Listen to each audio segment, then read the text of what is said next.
চলে চলে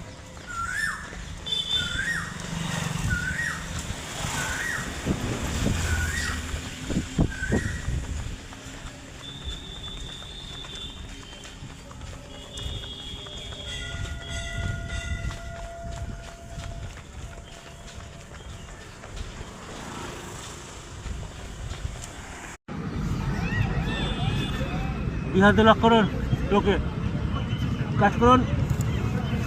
দুই হাত দিয়ে টেনে ধরে রাখুন, থাই পাশ দিয়ে টেনে ধরে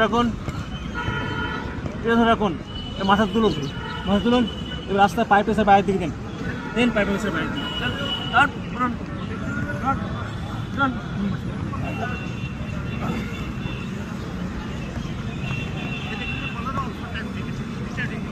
হোল্ড করবেন, হোল্ড আস্তে আস্তে ডাউন স্লোলি।